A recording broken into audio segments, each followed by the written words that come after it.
After the end of World War II, we ended up in northern Bavaria in a small hamlet of rather poor and simple peasant farmers.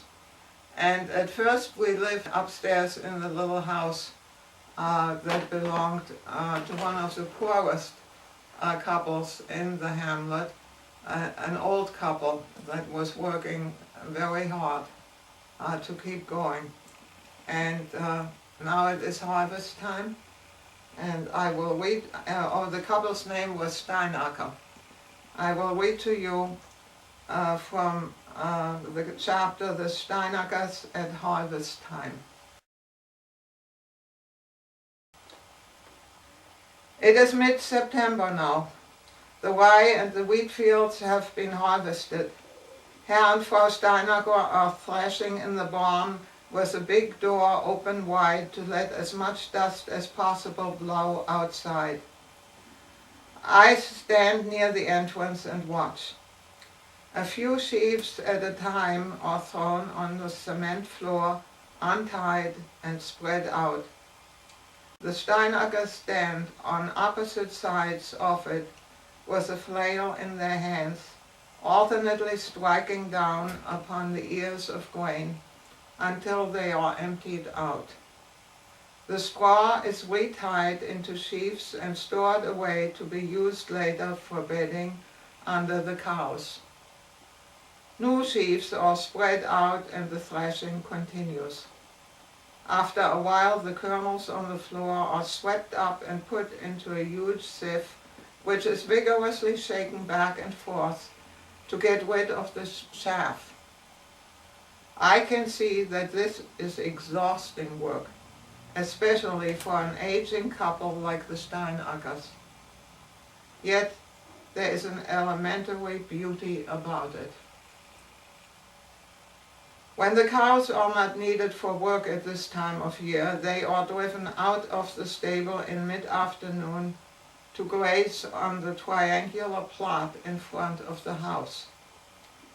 Since there is no fence on its hypotenuse, and the animals also must be kept away from the Gottlieb's apple tree, they have to be watched. The Steinackers asked me to do that.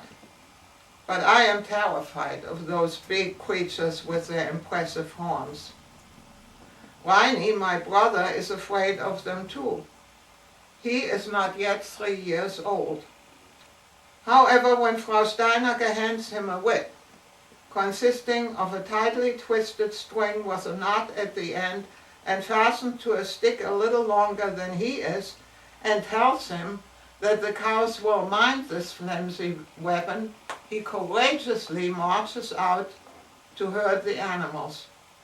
And sure enough, the big beasts obey the little fellow. But I still am not convinced, and I feel very anxious on those days when the cattle are driven farther out to the harvested clover field or pieces of meadow for grazing, and I am needed as a second cowherd to keep them out of the surrounding fields. The potatoes are now ready for harvesting, and we are asked to help. Herr Steinacker walks along the rows of dying plants and digs deep down beneath them with a pitchfork, turning over the earth in big clumps and thereby exposing the potatoes. Frau Steinacker, my mother, and I follow, each with a basket into which we gather the potatoes. These are then emptied into a wagon.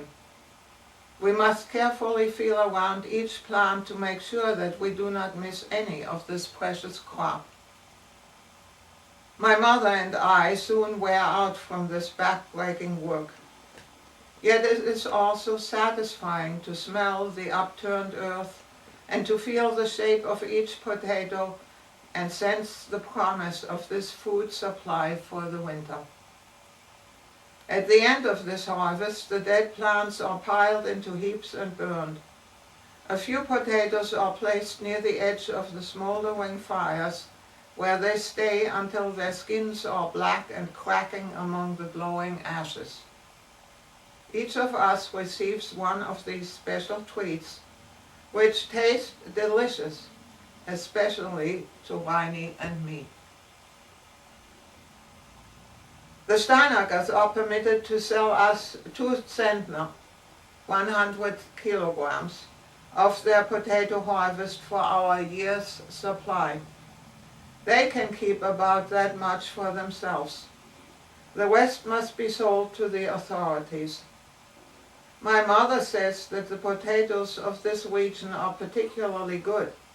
When they are boiled and dried out, their flesh becomes fluffy and powdery and very savory.